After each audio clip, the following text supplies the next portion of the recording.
Hello, everybody. Happy Saturday night. Welcome Hey, to Now That's everyone. Disney's Disney Night Live. It's Saturday. It's 8 p.m. Eastern. We're joined here by Jim and Valerie, and we've got Mike and Becki with us. Mike and Becki, can you hear us? I think they're frozen, and they're having some issues. I could see you guys a little bit. Can you hear There us? you go. I could hear Yeah. you. Okay. I We're can hear having you, Mom. We're having a few prop issues here. Nope, Yeah, Mike decided nope. to They're freezing up a little bit, so let them work on their technical issues, and we will get things rolling here. It is Saturday again. We're Now That's Disney's Disney Night Live, and we come to you live every Saturday. Please share us out. We're all over social media. Don't forget to check us out everywhere that we are. We've got some folks in the chat saying hi. Hello to Linda. We've got Katie here. Hello. We've got Lily Johns and Linda. So I want to say hi to everybody that's here. Hi, everyone. I've shared this out to a bunch of places, and I hope more people tune in. We'll get Mike and Becki back soon. We have a great show for you tonight. We've got a topic that is near and dear to our hearts. We've done an episode like this a couple of years ago, but it's time to revisit visiting Disney with special needs and or disabilities. We all have some personal experience with that, traveling to Disney and, again, with special needs or disabilities. And Mike and Becki will be back in and they can share their experience as well. So I want to pull up our friends over at D Magic World because I want to talk about our sponsor, D Magic World, and then get right into the topic. And if you guys don't know already, D Magic World is a 24/7 streaming Disney music station. They are our sponsor. They are there all day and all night whenever you need them. They're playing Disney music. And I see you in the corner there, Kim. They have two stations. They have a movie station and they have a park station. So you can tune into one or the other. You could hear whichever one you wanna hear.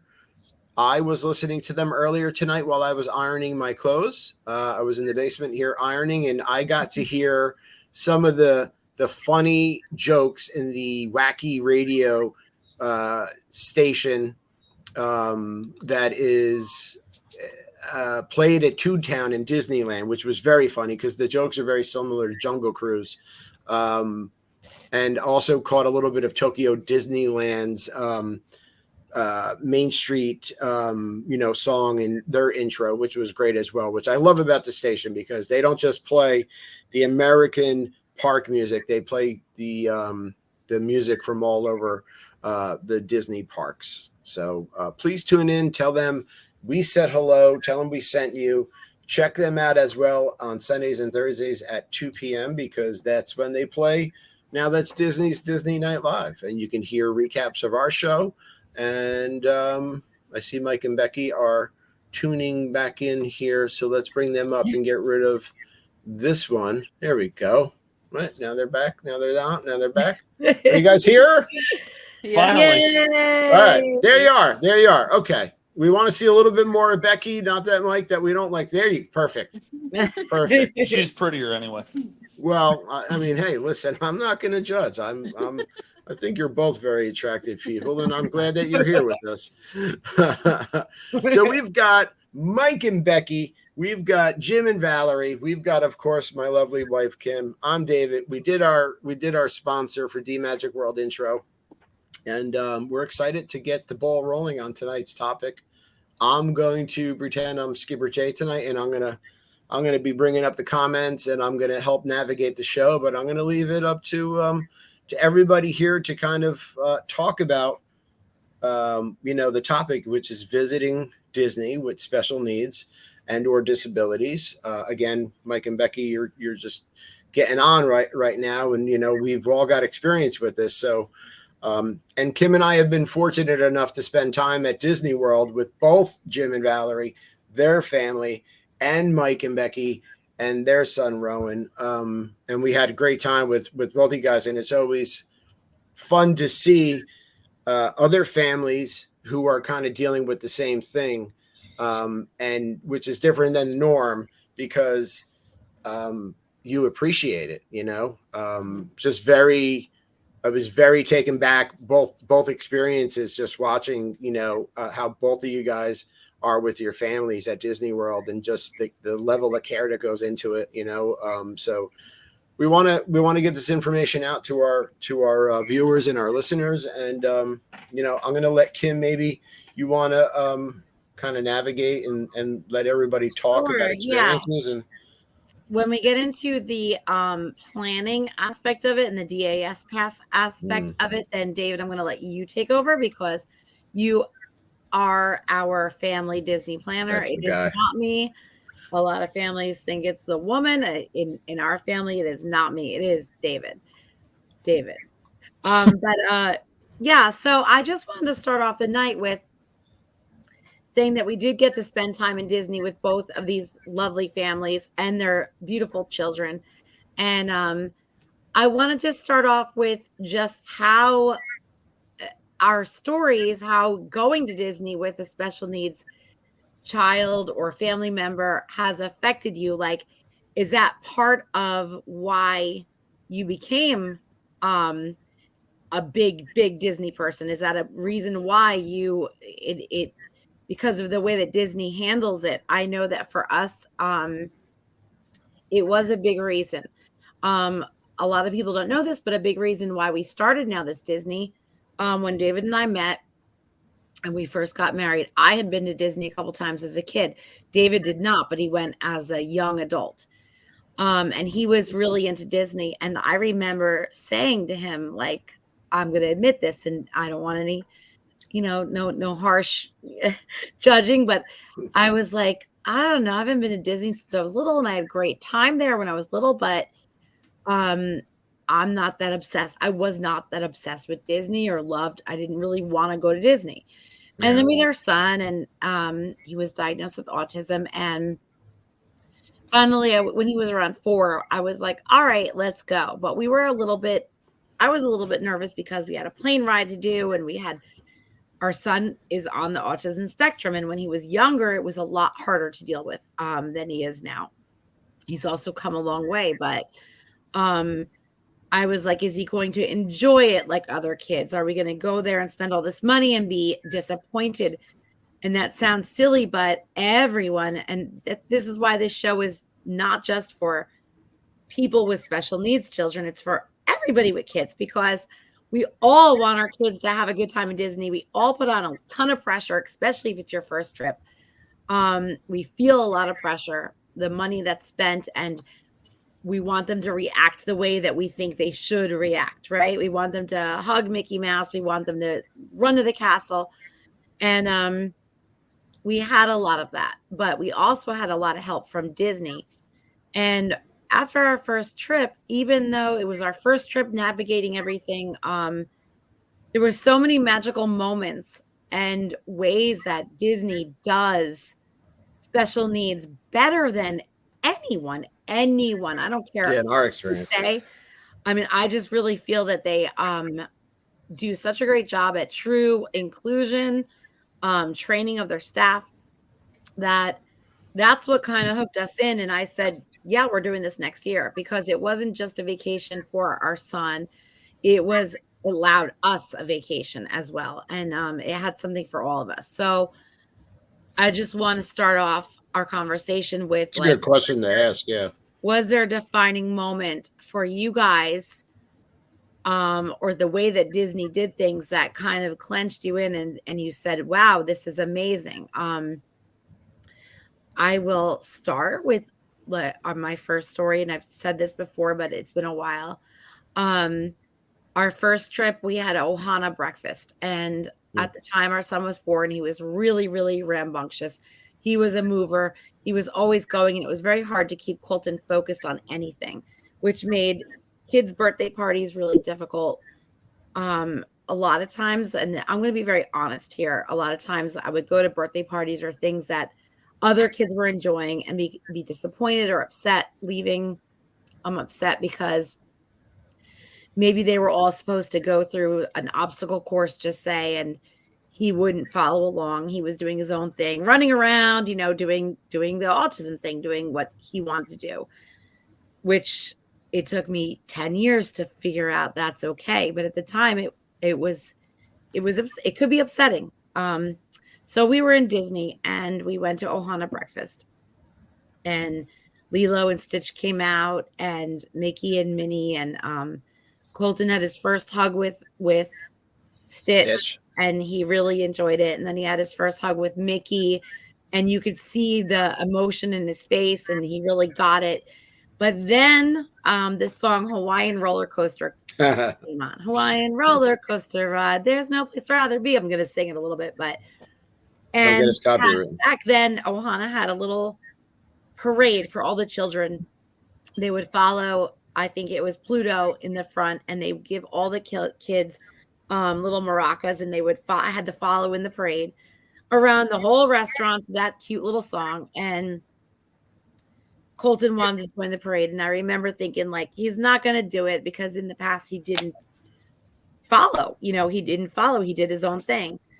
And that he did it. He got on that line and he got his maracas, and he was like jumping around the restaurant with my phone, hopping over tables to get pictures and videos, because I just remember that was such a big deal that he got it and he was doing it. And like, we still have it on video to this day. And that was one of our biggest moments, like with Disney, just that, like, he did, you know, what the other kids were doing, and he loved it and he enjoyed it. And so, you know, that's one of our stories. So what about you guys? I'm going to go to Becki and Mike. Did you have any magical moments with Rowan in Disney?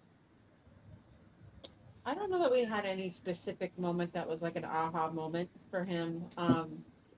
Our first like big family trip, Rowan was 8, I think he was. And it was before he was actually diagnosed with autism. We knew he had ADHD. He had some other issues. He had severe anxiety though, and depression at the time. And I know it sounds funny to say like an 8-year-old has depression, but like he was definitely not a happy child at moments. And he was actually at a really bad time in his life that first year. And I remember thinking to myself, like, we all walked out of that trip just knowing that it was like the best trip we've ever had as a family. And that was, I guess, the defining moment, I guess, if I had to pinpoint one, just knowing that him being as unhappy and unfortunately not diagnosed, because we didn't really know how to deal with what we were seeing at the time, because we didn't know what it was. So, you know, him just being so happy and loving every minute of it, and just us as a family enjoying it that much, that was it for me. Like, it sucked me in. We still judge every trip that we go on after that against that first one. So yeah. Yeah. I don't know that it'll ever measure up, you know, because it's one of those things that it's like, it doesn't have to, because right. Yeah, that's the buy-in, right? So that's the one that got you. And for some reason it works, right? A lot of things don't work prior to that, and it worked, and he was happy, and that's all that really matters. I mean, we were there in April with you guys. He was so nice and just so happy and so outgoing, and so much fun to spend time with him. I mean, the second day we saw you guys, Kim and I got big hugs, you know, from Rowan. So yeah. Yeah, we love it. Colton is too. So yeah. I love that though. That's really sweet. Yeah. Okay, and Jim and Valerie, do you guys have any magic moments, or what hooked you? Or... So a quick background on Dan, our oldest son. So Dan was born almost catastrophically prematurely. So yeah, he was 3 months premature. Wow. So he was severely underbaked. Yeah. And so the first 2 years of his life were mostly doctor's appointments and stress and worry and Yeah. neurological issues and would he walk, would he ever walk, would he talk, would he feed Right. himself? I mean, Yeah. that bad. We Yeah, really didn't know. So Right. what was it, his 2-year developmental evaluation, he was fully a year behind. Yeah. And it, I was like, Yeah.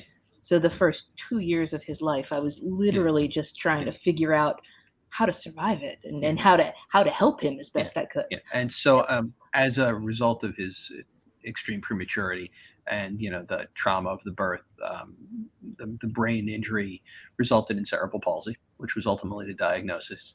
And I mean he's going to be 20 in this month, and we're still figuring out what that means. So what's visible to you is physical, but there's a whole bunch of other stuff too. Right. I mean, his brain was injured at birth because he was severely underbaked. And so the CP, the obvious stuff is, physical and real obvious, but there's other stuff because it goes right along with brain injury.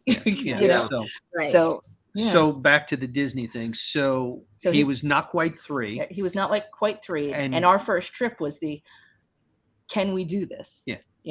Let's actually leave the house. Right. And go somewhere. Let me just interject really quickly. And you guys have 3 other kids, correct? Two other They have 3 total. The twins, right? So his younger siblings. So this is before they were born. Dan was not quite 3. And we went to Animal Kingdom Lodge. It was how do we take a vacation like this? We don't even know. But let's take him somewhere and see what happens. And he was barely talking. He was almost 3, mostly what we would call cocktail speech. He had phrases and things like that. And so we went and we did Disney. We stayed at Animal Kingdom Lodge. And we got through that trip and it was like, okay, we can handle this. The following year, he was a little bit older. Right. And we went and we stayed at Poly. And that was when everything clicked. Right. Yeah. So we stayed at Poly. He had made enough progress where he was ambling along with leg braces and he could interact. And it was in an Ohana breakfast. Oh my God. It was, yeah. I still have the videos, but it was like he lit up and, the characters came to him because he wasn't getting around, and he was yelling for Mickey, and then he got up in his little leg braces and he stumbled around in the parade, and we thought, yeah, we'll make it. Yeah. Right. And you saw the joy, and look at that! Look, I can't believe that we have the same Ohana breakfast thing. Yeah, yeah, seriously. Like to this day, when I hear Hawaiian roller coaster ride, I'm like, yeah, that song hits a different way. Seeing your child who doesn't fit into a lot of situations fit in somewhere. It really was just the whole thing with Disney for us. It was as if nothing in the exterior world mattered because everything there was okay. It's really hard to explain, but that's just how it felt, Yeah. And a lot of it was just, it was easier to get him around when he was smaller. So, and that as he got bigger, it got harder. Mm-hmm. When he was that little, we could throw him on my shoulder and we're pushing him around. But there were things even then that made a difference. Things that just made the vacation work. Something you may see and you may not even be conscious of it in the park, but there's a red tag that they give out to people called stroller is wheelchair. Yeah. And you can put it on the strollers. That was part of the accessibility stuff. And that would allow you to take a stroller places where normally they'd be like, no, don't do that. You can't bring a stroller. Oh, okay. Because through the lines. Through the lines, you can't stand. Right. Yeah, just regular strollers, right? And they just put them all to an area, so you were allowed to. And so you could kind of wave that at a cast member, and they would know that to let you through with the stroller because that child really isn't going to amble around very much. Right. Which is nice because it's a lot like the Sunflower program that we recently got a tag coming. wait, when we were coming back, actually, we got the Sunflower Pass, and it's kind of an unknown thing. And there, Kim's got the paperwork. Yeah, so it's a lanyard, and but everybody working at the airport knows that the person with the lanyard or somebody in the family, there's special needs or disability, and a hidden disability, right, hidden disability. So this is taking underway more so in America now. Right. The way that they described it to me, we've never had this at Newark Airport, but Newark Airport has given us a ton of help when Colton was younger. Now we don't need it as much, but when he was younger, we did. I was very worried. But even now, it scares me that he's huge. It only was a couple of years ago he was way lower than me, and now he is this big, and he's like Becki and Mike. Rowan he's a big kid now, and they get big. He's still only 14 with autism. You would not know all the time that he has autism. Sometimes he do, sometimes he don't. It depends on his mood at the moment. So I can't manhandle him anymore. It worries me that what if something happens at the airport, if they say take off your shoes and he freaks out or whatever. Right. So it's scary. So but Orlando gave us this, the kind lady told me, go over to the desk and get the hidden disability sunflower lanyard. This was a printout for it. And they started this in the UK. And it's widely known in the UK that a lanyard with sunflowers tells people, but it's not just in the UK, it's not just in airports, in grocery stores, it's in everywhere, that person may have a hidden disability, and that the workers can be aware of that, so that maybe they don't freak out right away or scream at them Orlando said. And also in security, they're exactly take everything out of your backpacks and stuff, right? So it helps with that. He needs an extra direction a second time without screaming it, and I thought that was great. So I hope that I posted it online, and I hope that it takes more heat here in America, and that people that more airports do it. But but I love that Disney did that, and that's another thing. I never knew that until you guys told us that they have a lanyard for their people to know. I mean, that's why I say that. I always say that Disney really does disabilities well, because that alone is great. If you went to Great Adventure or Six Flags or Hershey Park or anywhere else, they're not going to have all of that.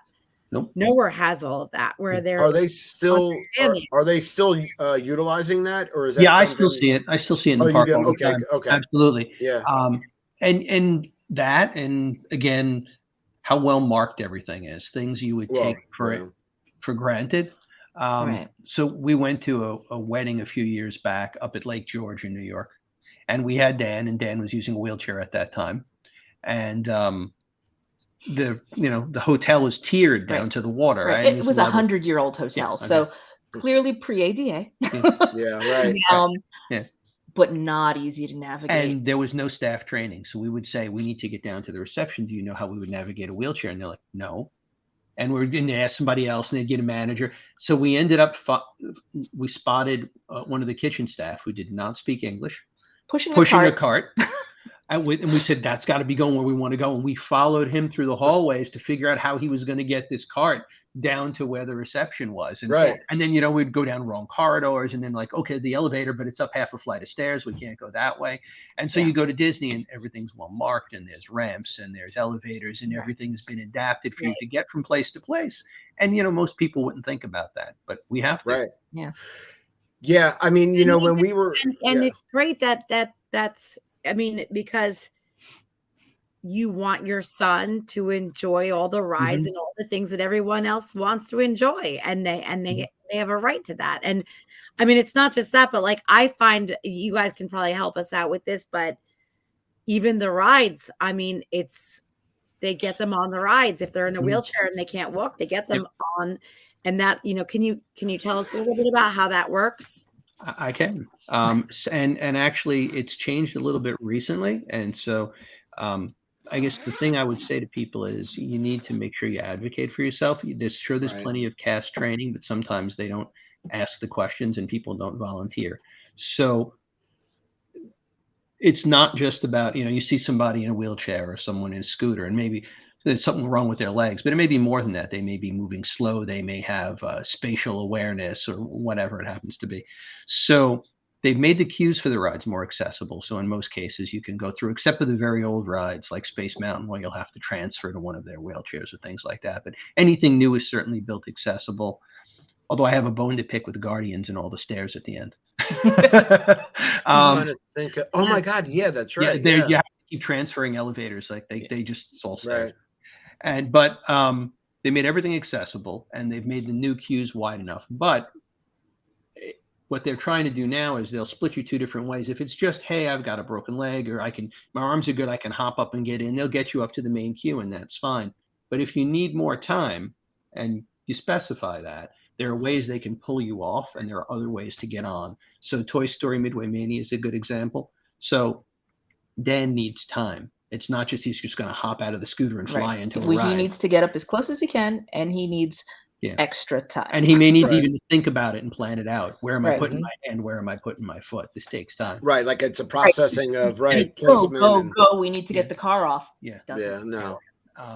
Although he's learned, it's taken him a few years, but he can use the regular line at Test Track now. But it took him a few years to figure that out. A Test Track used to be quite complicated. There's an elevator that they would take him up and over in a wheelchair, and they would pull a car off, and it took a long time. And now he's learned, he's gotten older, to navigate that. So if they just bring him up to the regular queue, he can do it. But other rides like Toy Story Midway Mania, they can pull off.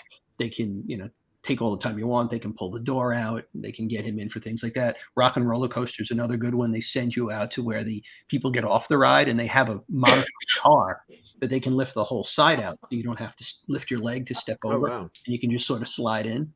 That's great. That's another one. So yeah, they've done a lot for that. Some rides are challenging. Space Mountain's a big challenge, and he loves coasters. It took but it took him years to have the I don't know how to explain it. If you need to stiffen up to ride something, you just stiffen up your muscles, right?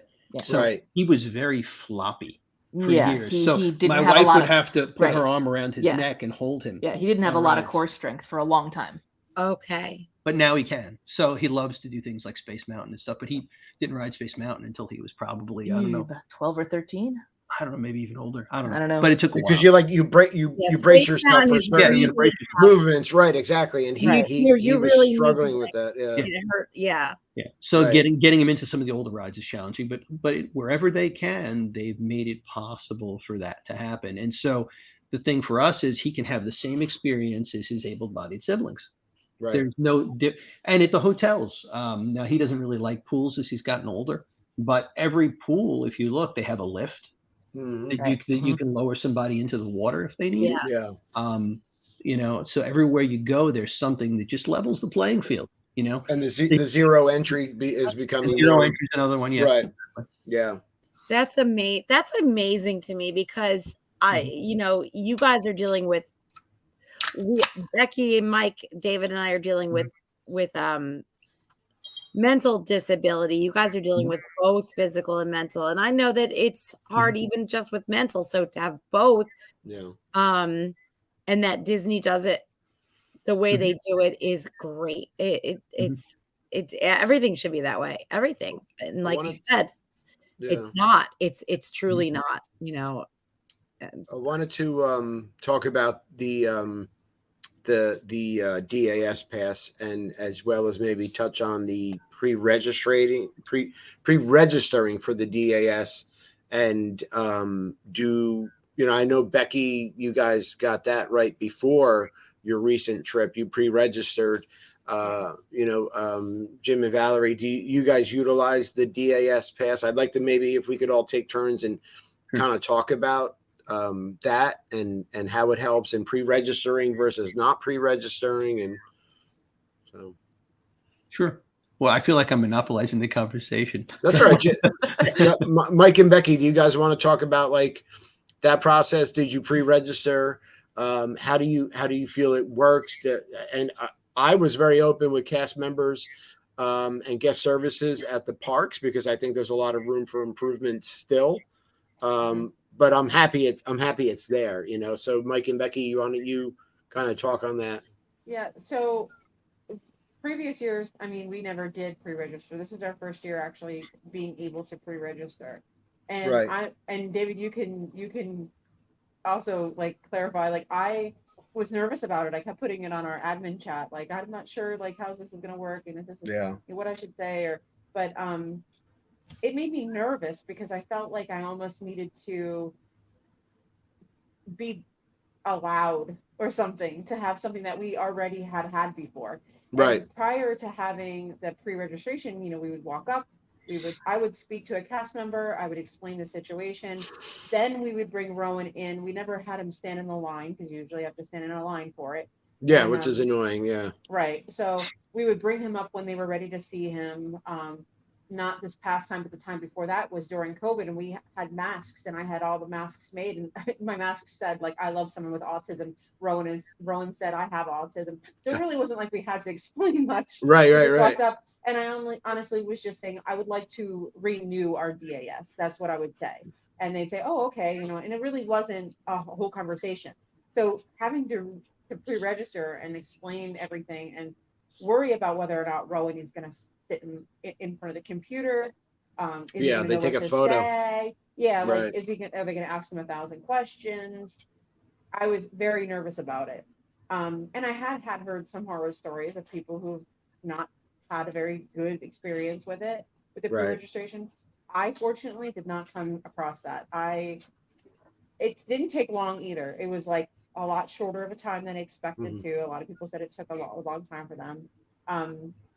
Once I got on, it was a little bit of a waiting period, but once I got on and I spoke to someone, I don't think I said 5 sentences. I was just saying, yeah, I'm renewing my son's DAS. I know you're not allowed to know diagnoses. However, the best way to explain it is my son has autism and some of his issues are this, and this. And Right. I didn't have to say much. She's like, no, say no more.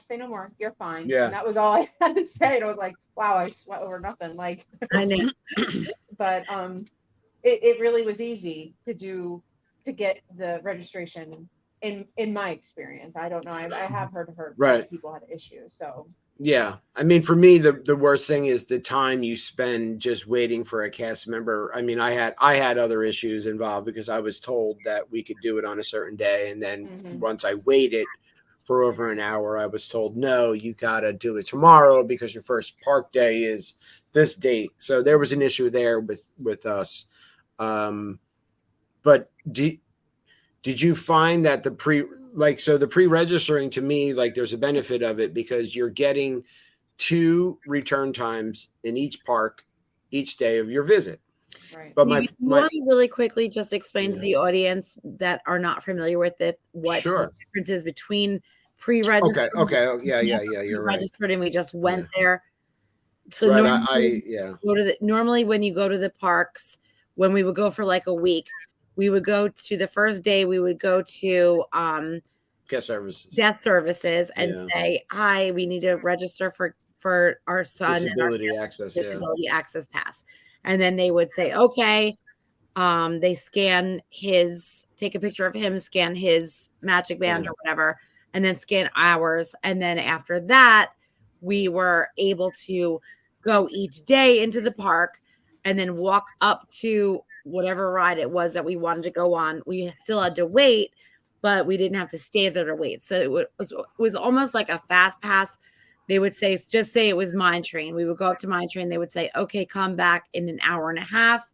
That would go on our app. And then we would walk around, do something else. And then in an hour and a half that we would go through the fast pass line. So just in case people aren't familiar with how it normally works. But now there is since they changed fast pass and whatever, we were able to, we don't really have it like that. So we're allowed to pre-register. So go ahead, David. So pre-registering, you could do 30 days in advance of your trip if you're staying on property, right?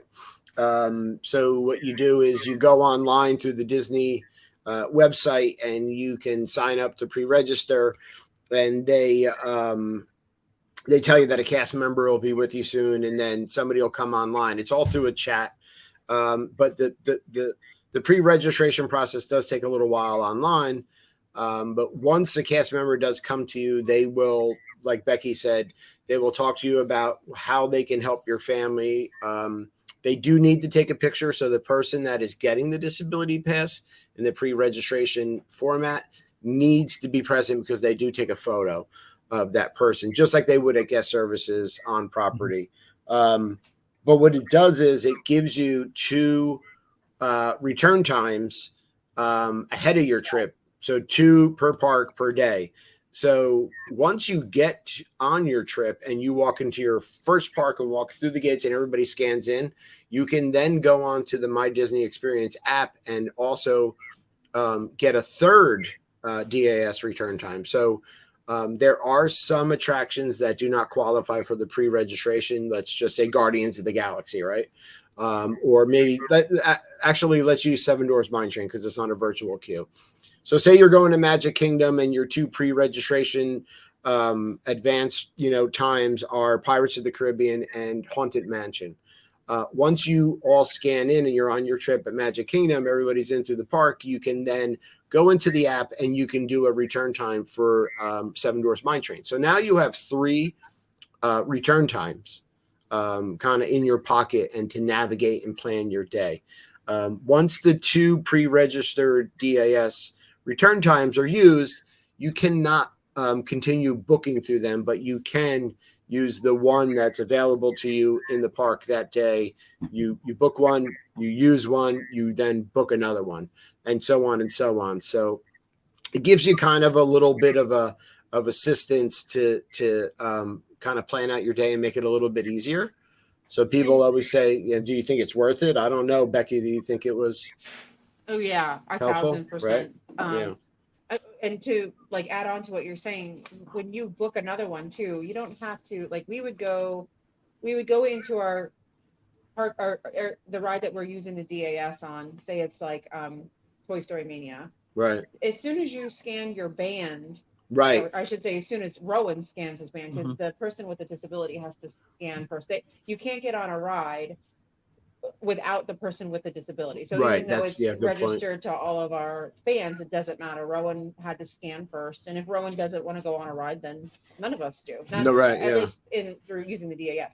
But as soon as you get in and you scan your band, you immediately then have the option to go into your app and look what's available for the next closest time that you are, and hit that right. another ride. You don't have to wait until you're finished with the ride to do it again. So that was helpful too, I thought, because sometimes it might only be 40 minutes from there, and by the time you went through the line that you were in and you are on the ride and you got out and you relaxed for a minute, it was time to get to your next one anyway. Right. Yeah. Right. So I did find that helpful in that. But yes, to answer your question, yeah, I definitely think it was, I love the new system that you don't have to go back to the ride to get the app. The return time. Yeah, Yeah, it's all for through the sure. app, Yeah. because that was Very helpful. That was hard. that was so Yeah. hard. I mean, one of us was always running to the next ride to get a return time, so that, and then run back to where the family was, and then wait for our time, then run back to that ride again. And I just felt like I was running so much when we had to go to the ride. And there's no reason to do that to people. The person with the disability had to be there. Yeah. So it was like in the past, and it was like, what if somebody has a physical disability, especially, and then they're like running all the way from Little Mermaid to Big Thunder. That's a long way. And then going there to be told, come back an hour and a half later is difficult. So yeah. I've had it where I've done many times. I've gone myself and just gotten return times without Rowan. Right. Say, really? Rowan is on the return time, on a DAS. I'd like the return time for my son. And I didn't have to have him there, but he did have to be there to go on the ride. Right. Like, we couldn't get on the ride without him. Yeah. Right. The only issue that we ran into this time was that David had a problem at Becki, as you know, when he actually took the day off to register, and something glitched he'll explain it better when he comes back, but something glitched. And by the time he got in, it was a day later. So all of our return times were really late in the day. which didn't work for us because some of them were pointless because some of our days were supposed to be early days, you know what I mean? Or like they were during like dinner time or whatever. So we actually, what we did was when we were in the park, you know, there was nothing we could do and they would not change it. It was the only time that I really saw guest services really, really adamant about, like, because we went to the first park and we were like, this happened, we had a glitch, and all of our return times for our whole trip are like during dinner or later. Yeah, they were lunch and dinner times. Would not change it. So all we did was we just went to the ride itself and we just, you know, we have Slinky Dog at 6:00 tonight, and we know it's only 2:00, but we can't. We have dinner at Brown Derby at 5:30. And 9 times out of 10, they were like, just come on. So guest services couldn't do it, and the blue tent people wouldn't do it. No. But when you actually went to this is like a little side, you know, like thing. But when you actually went to the ride, the people they were more helpful, way more helpful at the attraction. Because they don't have to change anything in your system. All they have to do, you're just using a ride that you're going to already use, right? So we went to Hollywood Studios the one day, and they were really, I had to say, the guy was kind of rude. We weren't happy with the way that he handled the situation because we were told on the phone a couple times before we got there, they might be able to help you, you know, go speak to somebody. And the way he spoke to us, I just didn't really appreciate that. In Magic Kingdom, they did help us, but then they actually put a note in the system. So when we asked somebody in the park the next day, they're like, no, they already helped you at Magic Kingdom. And they told you, you know, they're not going to help you. So we're like, but again, we were a little bit shocked at that. Yeah, like 60 days out. I was like, yes, it's for our whole trip. And it wasn't every return time was lunch and dinner. Like, so, but what Kim just said was, which is a good pointer. They were way more helpful at the attraction. It's just, listen, it's in our app. You see it, you know, can we do it now instead of later? And it wasn't even 9 out of 10. It was like 10. It was every time. They were just so nice and helpful. So, yeah. Well, they helped too when you guys had a different return time than we did for Rise of the Resistance, and they let you wait and us come in early to get on. That was a great thing. So we just spoke to the cast members. We're like, listen, we're waiting for some friends you know, that are coming with their son, and we want to all ride together. And they actually, the one cast member, she was like, just wait off to the side here, right before you gone a Smuggler's Run. Yeah. And it was right before you go and you meet what's his face, the animatronic, right? Ohana Hondo Tanaka, right? And they were great. We sat there for a few minutes and waited, and then we were like, okay, they're here, and they were like, okay, go, you know, like perfect. But they had let us on early because it wasn't our time technically. Right. Yeah. It was like, and we're like, we have people waiting for us in there. Super convenient. I think dealing with the cast members at the attraction is really your way to go. Yeah. Jim and Valerie, do you guys utilize the DAS? We do. We've never pre-registered. Honestly, we're a little afraid of it. I mean, I guess for good reason. Well, you guys are going in a couple weeks. We are. Some of it, I think, I would call it the dark side of disability, right? So as your kid gets older, they're less cute, and people are less. I don't know. They're just less. Airports. Or an example, I can tell you that they were a lot gentler with Dan when he was younger than he is when he was a young adult. Right. And a lot less tolerant. I think that there's that transition to young adulthood that makes people a little less tolerant, and Dan doesn't advocate well for himself. On normal, if you know Dan and he knows you, he's friendly and he's very chatty, but then he panics, right? And when he's in an unfamiliar situation or he doesn't know what's expected of him, he clams up and he looks at one of us. And then they assume he's nonverbal, and then they treat him like a piece of furniture, and they talk to us. Right. Yeah. Which is not great. No, it's not, I'm sure. We're a little afraid of the registration of DS. So generally, and you use the magic word, the renew. So we've been using that. So we're old enough, and Dan's old enough that we predate the DAS to what used to be called the GAC, the Guest Right. Assistance Card. Right. Yeah. So we were familiar with that Right. and running from attraction to attraction. And now Dan's in a mobility scooter, but Right. that helps only to a point. So Right. even the sheer amount of concentration he needs to coordinate that exhausts him. Yeah. So Yeah. he does it, and he wants to be independent. He did not like being pushed around in a wheelchair. We did that for a few years because his arms aren't coordinated or strong enough for him to be pushing himself. So then we'd be pushing him around. So he felt like we'd go on vacation, and I stood behind him for a week, and he hated it. Yeah. Right. Yeah. He wants his And independence. Yeah, Yeah, he would also like tune out. And Yeah, so he would just zone out. He was sort of present, but you know, Right. he wasn't, Yeah. you know, So there was no self-determination there. He Yeah. was being pushed from place to place. So the Right. mobility scooter gives him a degree of independence, and he gets around, and that still exhausts him. Just the concentration. Like you and I driving one of those things wouldn't be nearly as exhausting as it is for him. So he I can't wouldn't go- actually want to. Yeah, it's to me, it actually does seem it. Like I think I would be like worried the whole time. Yeah, on it. So and I his get what reaction you're time saying. isn't great. So he doesn't want to run Right. somebody over. So Right. he's Yeah. going slow, but he gets from place to place, and he's doing it independently, and he prefers it. But that means his days are shorter, right? So Yeah, without the yeah. DAS, to be able to say, okay, I'm going to go here, and he doesn't have to go there and then go back and then go back again. We just can't go as long, right? So Right, right. we'll get out early, but our day will end early, right? Because he'll just the needle goes to empty.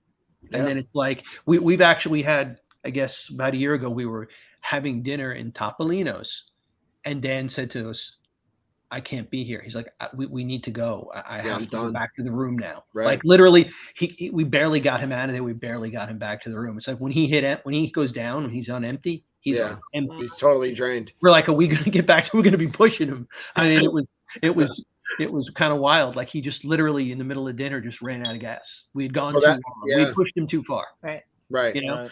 Right, We family's saw that having a with good time, Colton, and Dan, yeah. are you okay? Yeah, I'm okay. And then zoom. Yeah, we always make sure, like, because our first time with Colton, like, you know, like Kim said earlier, first time, and Colton will always correct us. He's like, "Oh, it's 5 going on 6," but nothing exhausted Colton. You know, the only thing that brought Colton down like a dart to a rhino was a fever, and you were like, "Oh my God, he's taking a nap during the day because he has a fever. It's like 102.7." The only time Disney World wiped him out, mentally drained him, not physically, it mentally exhausted him. Everything in his sensory world was fulfilled. And he's like, go back to the room. And I was like, dude, we got a view of the fireworks. Like, he didn't see the fireworks from our room until the last night before we left from our first trip. Because he was Wow. so sensory wiped. seeking. Yeah, when he was a he Yeah. was so sensory seeking that he was just like somebody lit a firecracker. Right. And he woke up at 6 a.m. and the whole day. Disney's like, oh, you got sensory? Come, let's go. Let's do this. For us, Disney was the first thing that has ever slowed him down when he was young. Yeah, I Now never he's saw that already- before. We were like this. Oh my Still to this day, it tires him out. I mean, Yeah. But at the same time, he had sensory seeking. He also had sensory, the opposite sensory Avoidant. Yeah. avoidance. Right. So believe it or not, and he had both. So, it took Dan was like that when he was little for many years. Like we couldn't. He could watch fireworks only at a distance. Yeah. He Too loud. Like It's too much. We were in the park and he was little and the fireworks are going off and we had to like make way, get him out of here. I mean, it was just meltdown time. He's gotten over that. It took, decade, but back to your DAS thing earlier. So we don't pre-register, but we do use it and we tend to go in person to get it. Hey, Rowan. Hi, Rowan. Hey. What's going on, buddy? Thank you, buddy. Hey. Good to see you, man. Good to see you too. We miss Are you you. almost done with school? On Thursday, I'm out. Thursday already? And then I'm out for summer vacation. Woo! Party time.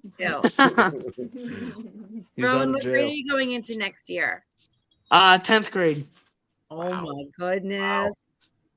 Yeah. Big boy. That's crazy. It is. We'll meet you this summer. All right. That'd be awesome. Yeah, what? Yeah. We'll talk about it. We don't have to talk about it today, okay? All right, that works. That works. He's like, what? Because that works. That works. That works. We'd be heading to your place tomorrow. Or you'd be heading to our place tomorrow. He's One of so the- easygoing. You really are, Rowan. All right, I'll see you guys later. Bye, bud. Bye. You know, it's real quick. It's just, you know, when Jim and Valerie, when we were at Animal Kingdom, like Dan had a smile on his face a lot, and Rowan too, and Colton. It's like, I don't know, man. It's it's like they just appreciate things more. Maybe I don't know. The smile's like there all the time. Like I just saw it like with you guys in Animal Kingdom, Jim and Valerie, and like the way you guys were, and like, you know, we stopped at Satuli Canteen and met up with you guys, and just the way you function as a family. I left there and I said that to Kim. I was like, man, I'm just so impressed, you know. And then again with Rowan and Mike and Becki, and it's different. It's the same as other people, but it's different. And I just have so much more respect for, you know, for you guys and families, you know, that go through that. Cause like you said, you know, James, it's like when the kids are young and there's something there, it's different. But as they get older, it's no longer like you said, cute. You know what I mean? You see a little kid do something, even typically developing, you go, oh yeah, cute. When they get older, it's not cute anymore. Yeah. Well, everybody, you know, I mean, it's easy. I don't know how to say this nicely, but it's easy for people to, of course, say, oh, support autism or support multiple sclerosis or support, especially when it's little kids in wheelchairs, you know, and that's great. But you need a lot more than that. You need true inclusion. You need true acceptance. You need true understanding. And some people, it's not that they don't mean to not have that. It's just that they don't have the experience of it. So it's, and like James said, as they get older, I know like with our son, as he got older and like, he's very loud. He doesn't appear like there's anything wrong. He talks exceptionally loud. He had a really bad mouth for a while, where we went through years when he was 7 or 8 and 9, where he just appeared as a completely spoiled, nasty brat. And I would see people staring at us where he was having meltdowns, to the point that I was starting to cry in restaurants. And David had to get up one time and say, my son has autism and you're making my wife cry. Can you please stop staring at us? You know, he's having a hard time. You know, when people are thinking in their minds, like, that kid just needs a smack, you know. And I've heard that so many times. Yeah. Take him to the bathroom and straighten him out. I'm like, that's not how things are done. It's not how this works. Number one, and that does the opposite for our situation. Yes, it will. Yeah, that's not gonna fix it, right? It's like pouring gasoline on a fire. Right. That's all that does. Yeah, Mike and I had that conversation. I think that day at the Poly. Yes. You know, we were sitting by the pool, and I was raised differently. I'm the youngest out of 5 in an Italian family, and a swift hand took care of everything. And exactly, you can't reason with somebody with a mental disability. The only reasoning is their reasoning, and you need to figure out their reasoning, and you need to make it work with them. So for years, I struggled as a father, you know, as a person with Colton. Me too. It was really hard. I mean, I had a I mean, I've shared that before. Yeah. Go ahead, Becki. I was going to say that brings back to like your point that you were saying, like that you looked and said, like for you to look at us and say, wow, you know, that's awesome the way they deal with Rowan, or, you know, any other family. It's when you're the people in the family, it's easy to be like, God, I feel like I'm alone. Like, I don't know if I'm doing this right. I don't know if I'm handling this, you know, properly. And to constantly. And so to see other families dealing with very similar situations, and whether they deal with the same or differently, it doesn't matter, because you're still like, we're not alone. Okay, I'm not alone. Yeah. And I'm, you know, you either learn something from that family or whatever the situation is you feel less alone seeing other people going through similar situations. I've drawn strength from that, just being in trips Right. at Disney and seeing other families, Yeah. inclusive families that have disabilities and that are going through things and having the experiences that we're having. That's meant a lot to me. Yeah, and you don't even have to say anything. I think you kind of sometimes just look and you catch eyes with somebody in that family, right? And you give that nod or something, and it's like, I know what you're dealing with, or you're we're in dealing the same with. we're in the same boat. Yep. Yeah, we and so yeah, I mean, it's just like Kim mentioned earlier. It's exactly why the group and the show exist. I needed an outlet. I had a breakdown at a later stage in life after Colton was a little older, and there was so much going on, and I started seeing a therapist. He's like, you need something for yourself, and there's a passion for Disney, and there's a reason for the group. And I always tell people that. I mean, I used to tell my old co-host that the reason this show exists is because of Colton. That's the reason the group is there and the show is there. And yeah, and it's the big passion for Disney because it does work. And I think that all of our stories also tell people just anywhere. I mean, so there's people with neurotypical children that are struggling in Disney or wherever else, and it's like, I think the bottom line is just keep spreading inclusion, keep spreading awareness. The reason why I love to have this show, and we should have this show at least once every 6 months, is because it shows however many people watch tonight, 6 people, 8 people, but it tells our stories and it tells our kids' stories, and it sometimes people just don't get it, and if they don't get it because they haven't experienced it. So and I didn't get it in the beginning, right? Like before having Rowan, right? I mean, my oldest son is 20. He had ADHD. We just fell off our counter. He had ADHD, just all by itself. And it was tough because it was severe ADHD, and I got the looks and I got all that. But even having that, going through that I learned what I learned there. But then when I had Rowan, it was like a different type of disability, different type of issue. And I found myself being a little upset with myself prior to having kids, because I was one of those that stared and judged and thought, oh God, what's wrong with that child? You know what I mean? Yeah. And now that I don't have, I've been going through what I'm going through. I just look at people, and I don't care if their child is neurotypical or not. I'm just like, I feel you, mama. Like I'm there for you. You know what I mean? Like if you're having a tough day, yeah. And that's why we want to do an episode titled "Everyone Argues at Disney." Yeah, because you've seen, right?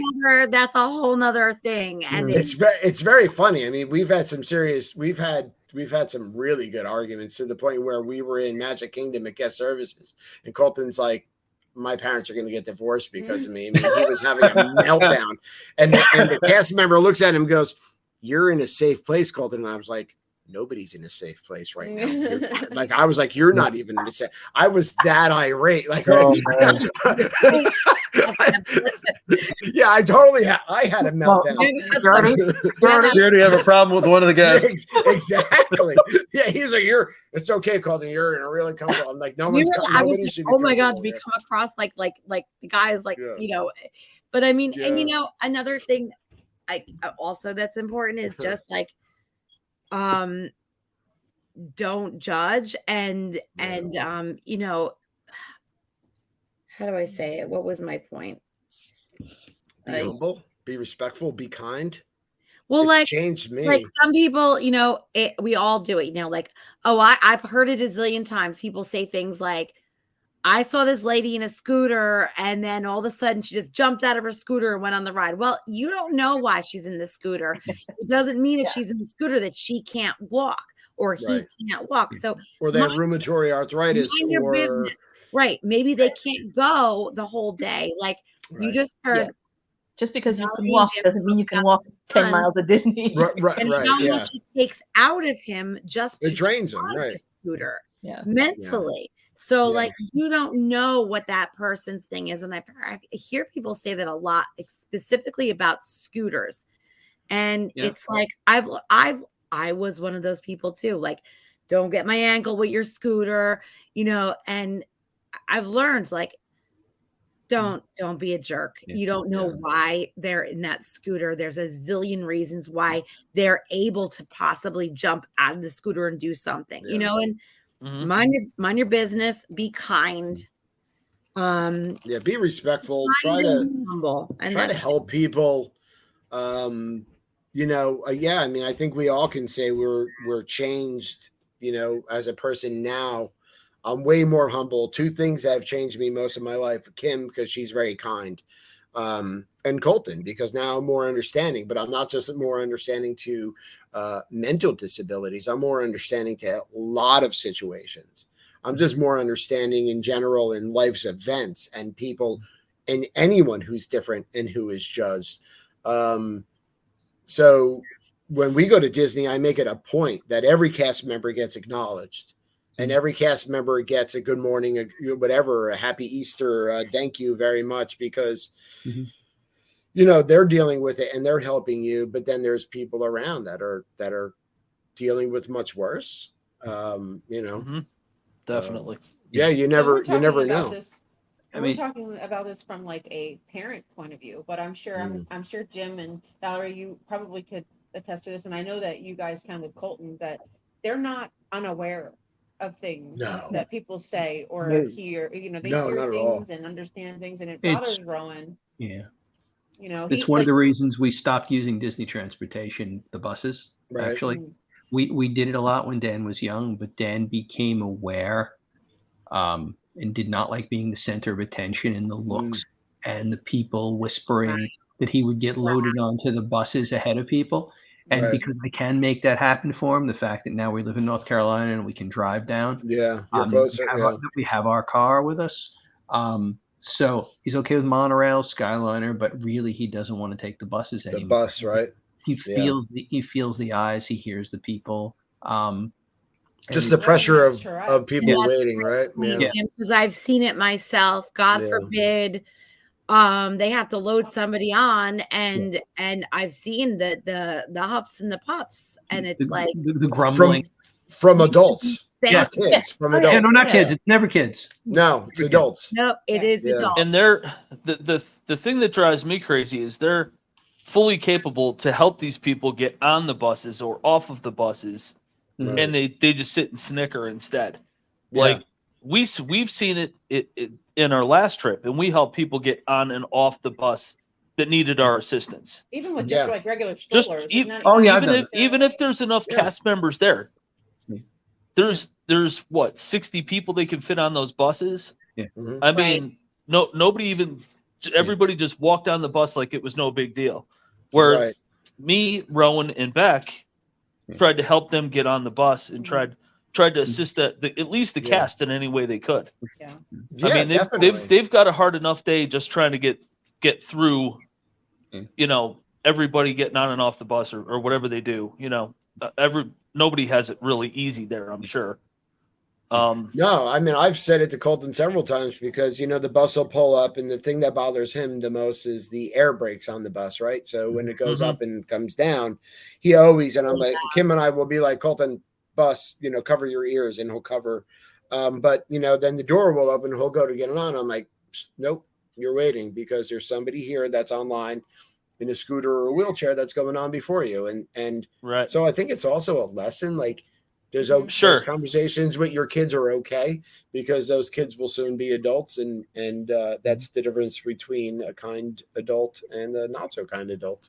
Yeah, and I'm really proud of Rowan. I mean, obviously I'm biased too, but like he has learned at 14 years old, and it probably is because he knows of all, you know, he hears all the whispering and the talk and the whispering, but like he doesn't even, I had told you guys a little story about my son has Tourette's as well. And one of his tics is that he does like a very loud, like clearing of the throat, kind of like a coughing. And we were watching the fireworks, and this British couple were in front of us, and the gentleman Rowan was ticking because he was very anxious and excited for the fireworks. Stimulated, yeah. And the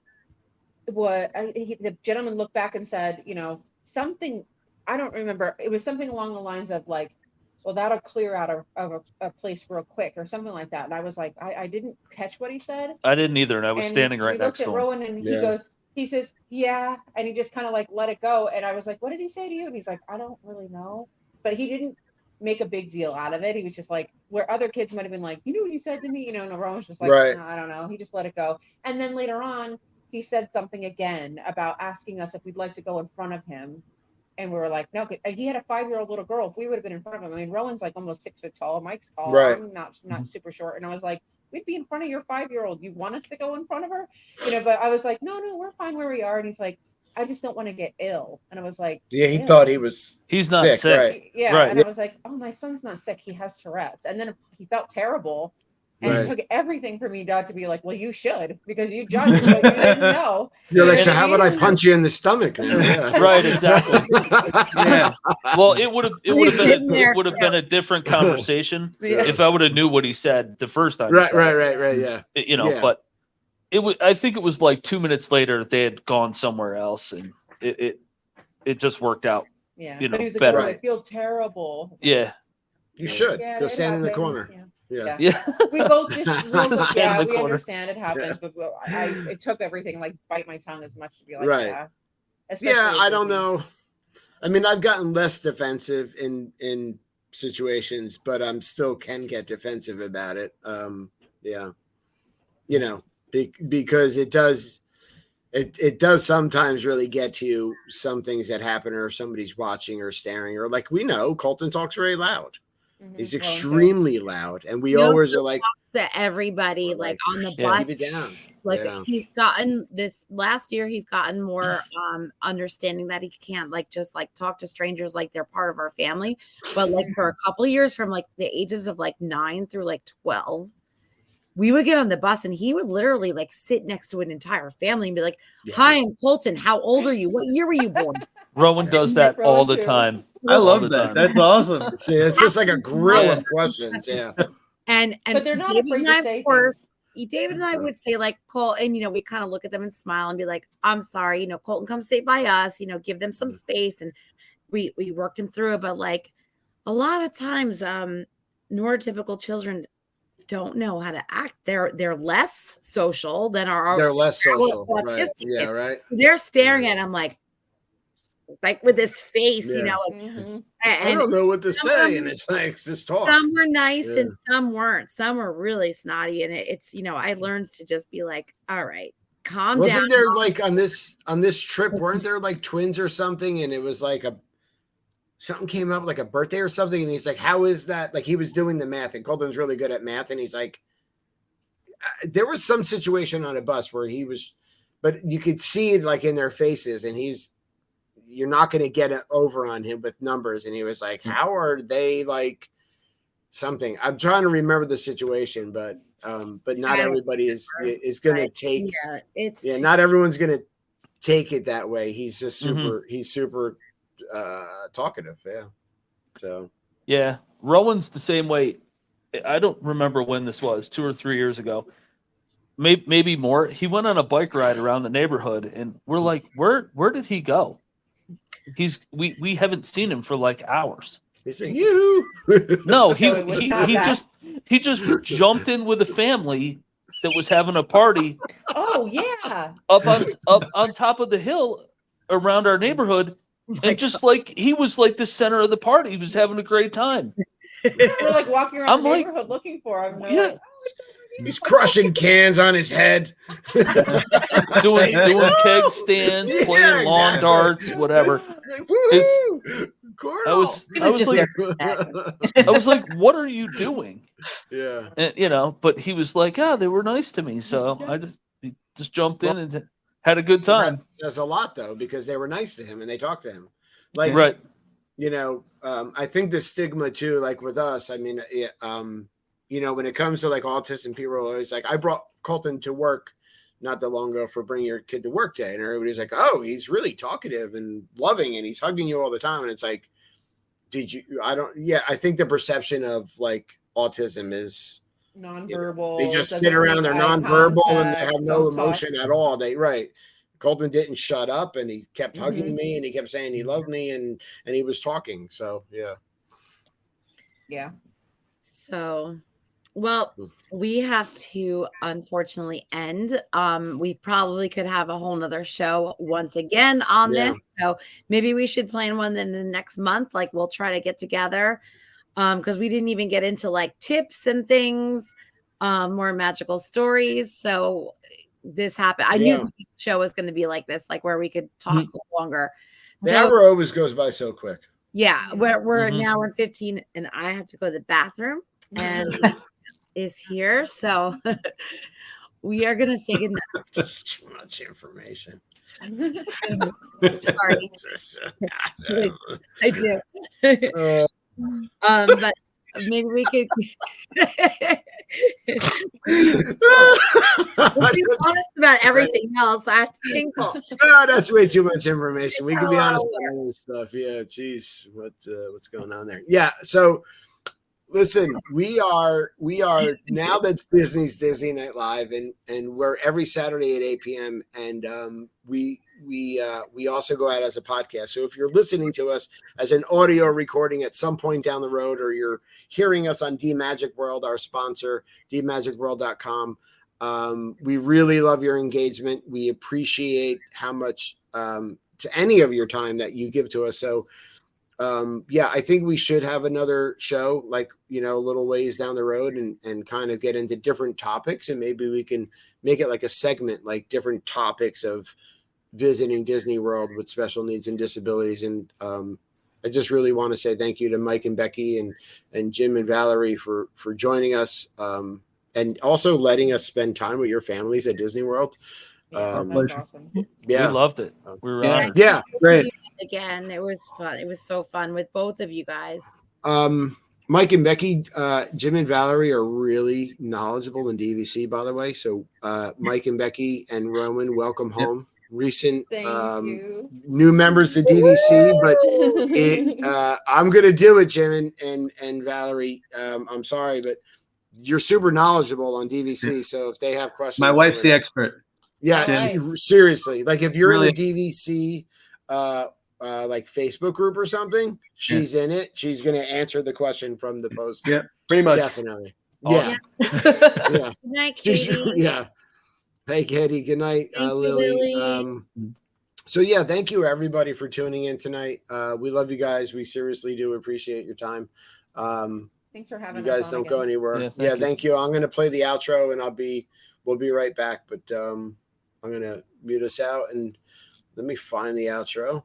Here it is. Bye, everybody. All right. Have a good night, everyone. Everybody, have a great week.